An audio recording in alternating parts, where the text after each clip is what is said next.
Good morning. Hi. Welcome back to Shady Lane Acres. I'm Jason. I'm Mickey.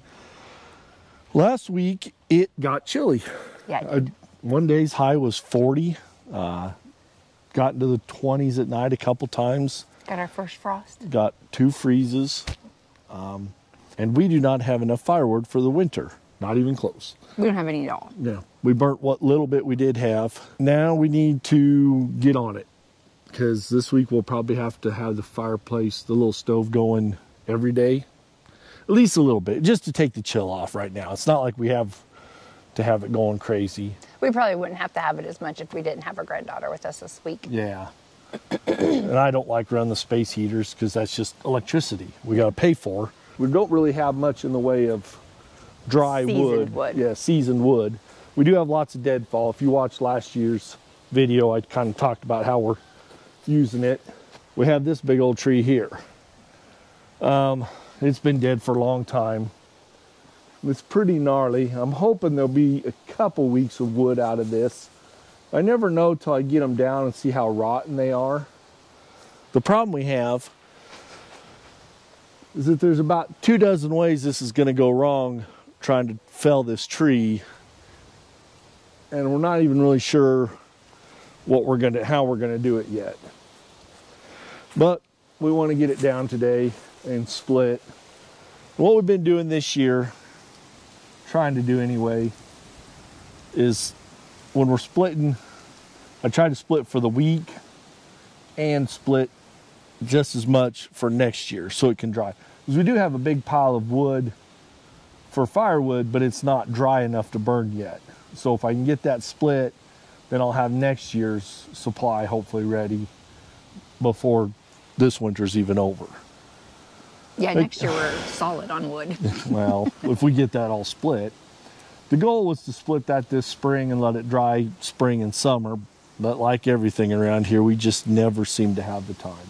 We also had a granddaughter this summer, so yeah, a lot of our time was taken up with her. Yeah, the garden takes a lot of time, just clean up and stuff. And it's kind of in the back of the property, so a little bit of out of sight, out of mind. You forget about it. Don't think much about firewood in July when it's 100, 110. This summer was pretty brutal. It was windy, hot, dry. All right, so we're going to take you along as we try and get this tree down. And like I say, it's going to be, I don't know, we're going to see how it goes, I guess.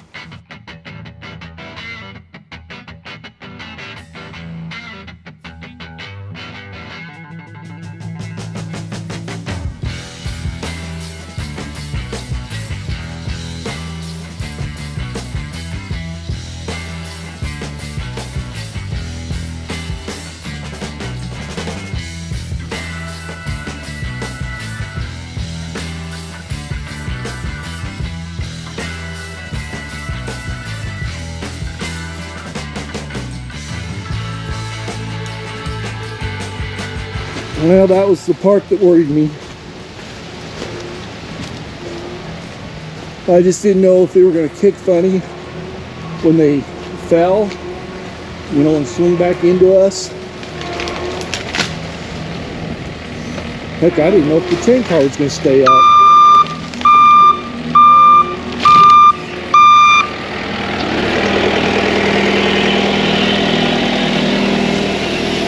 Now we got to get this one down.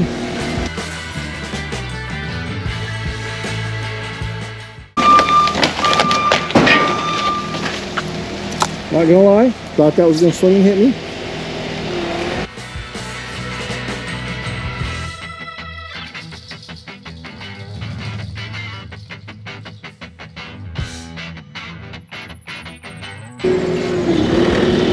See, here's the problem.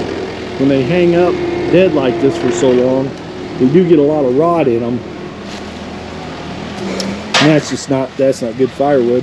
It's where like these old branches are at and they're broken and hollowed out.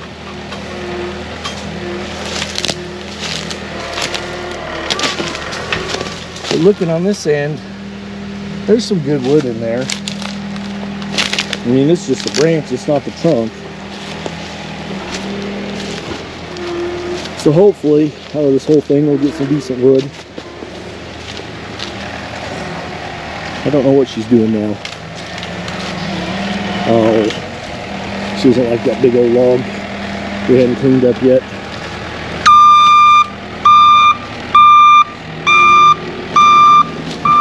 From when we fell the tree in that cleanup video, that was one of them. Now to get the trunk down. This shouldn't be too big a deal. Hoping to drop it right here. Let's see how it goes. The base is pretty big, bigger than my chainsaw is. I don't know if I need to get like a 48-inch bar. We don't have a lot of trees this size, so I just make what I got work. I think we got a 16 or 18-inch bar.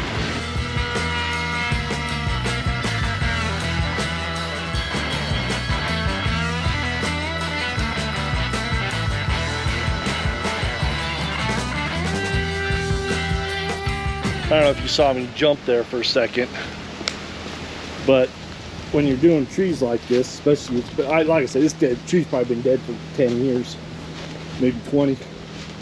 It's got these huge cracks in them, and they're rotting from the bottom, so you don't really know what's going on in there. And when I kind of come around to those cracks, she popped a whole lot, almost like it was about ready to come down. That, I think there's a lot of stress pulling it that way from those branches, and now that we have those branches off, it's I think maybe the train car is pushing back on it. I'm not exactly sure, but there for a second I thought it was coming down prematurely. But I'm cut my hinge in right now to try and get it to drop.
We have been getting a lot more views on our videos, and for those of you that are watching and coming back and watching, I really thank you for that.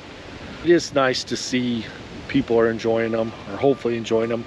So if you are watching, you know, throwing a like out there, subscribe to our channel, that'd be great. Maybe throw a comment in there. Let us know what you like to see, what you like about our videos, what you don't like about our videos.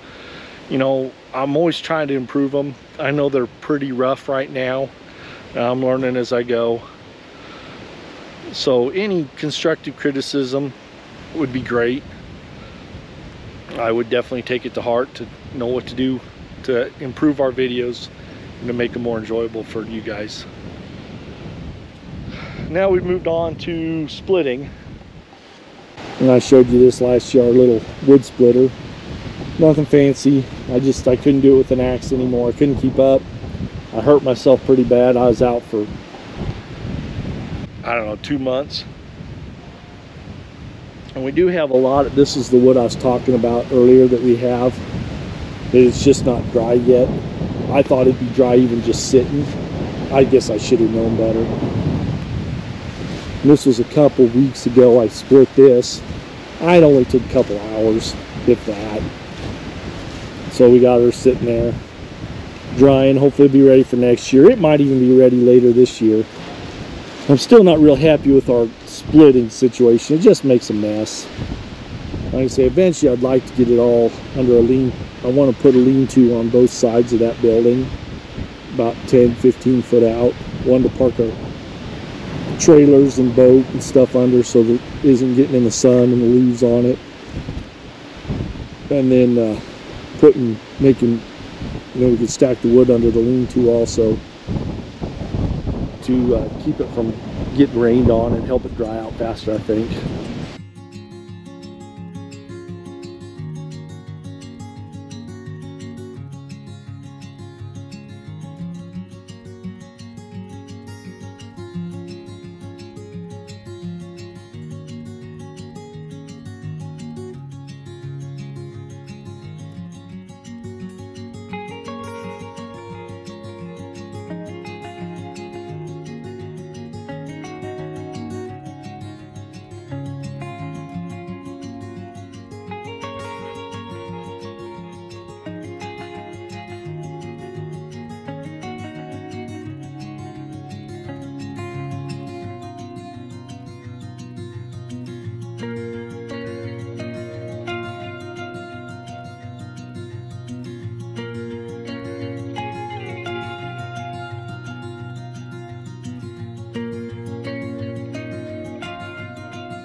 Well, after about, what, an hour splitting? I don't know, what time is it? I don't even know time we started. Yeah, I think so I don't know. know. Yeah, so I think we've only been splitting for about an hour. We've got that basket full and this basket half full. And then we still have the... Yeah, I've still got some wood left from the trees. This isn't the whole tree. So it's really kind of surprising, because that whole tree is over here, isn't it? No, we got the big branch yet. That big branch is probably... Oh, okay. That's a third of the tree, probably. I was expecting way more than just this from that tree. Yeah. In the cold part of the winter, one of these baskets would last us about a week, I would say. I think, if I remember right. Yeah. So hopefully, getting these two, and it's not that cold yet. I mean, we don't know what it's... They're kind of predicting a wet winter, I think, but I don't know about cold. But hopefully this will last us 4 or 5 weeks this time of year. There's only 3 months out of the winter. Well, that I we figure really 5. Have to, well, I mean that we really have to have a lot. January and February are cold. Yeah, here. Depending on the March. Yeah, in Nebraska. I always figured you got about 2 weeks October, 2 weeks in March that you're firing it up off and on. You got November, December, January, February. So 5 months worth of wood we roughly need. Great state to live in. 5 months a year is cold. Actually, it's not that bad. Sometimes in November we're outside wearing shorts. Yeah. Well, we don't mind working outside when it's 50. It's just, when you go inside, we don't want to be bundled up, and I don't want the electric heat running either. So we burn a lot of wood to keep the whole house. It's more the propane. Yeah, the propane either. Lord, that kills us. Well, it's about $500 a month in the cold months to actually heat our house. That's even with burning. So that's kind of where we're at. But that was productive. We got a tree down that we wanted down. Yep. Because I was afraid of it was like if a big wind, we get really bad winds here in Nebraska and stuff, and well, I was afraid of it like now. Yeah, I was afraid of it just coming and then going where we don't want it and taking down other trees. So we have probably about 5 or 6 other ones that you can kind of see in there that need to be taken down before they do something like that where it falls down and then damages all those trees there. And the bad thing is we really should have probably been making our videos probably a year before we started, because there was actually a tree laying across that was bigger than the one we took down. It was laying on the train car, and then we had one out in the thing that was laying, and that one was a real trouble to get out. The witch tree. And then we had the witch tree that we took down before it fell down. We have videos of all that stuff. We have some pictures and stuff. On Facebook though, my Facebook. So we'll have to, maybe I can dig up some of the pictures of those trees to put in here. It was a pretty productive day, but we got some other chores we got to do. Got to go take care of. Nothing worth filming. We do have a lot of stuff we need to get done around the farm before winter sets in. We got to get our sweet potatoes picked. Yep. We need to get our garlic planted. We need to get the garden. We need to get the cardboard laid down and the wood chips out. So hopefully at least the weather will hold at least good enough that we can work outside a little bit during the days. Even the cold days aren't bad. Yeah. I'd much rather work outside in the cold than in the heat. Yeah, I would too. Well, thanks for watching. Like I said earlier, if you enjoy our videos, like and subscribe. If you don't like them, I guess that's fine too. If you got any constructive criticism, throw them in the comments for me so I know what you want to see. Thanks for watching. Thanks. See you next time.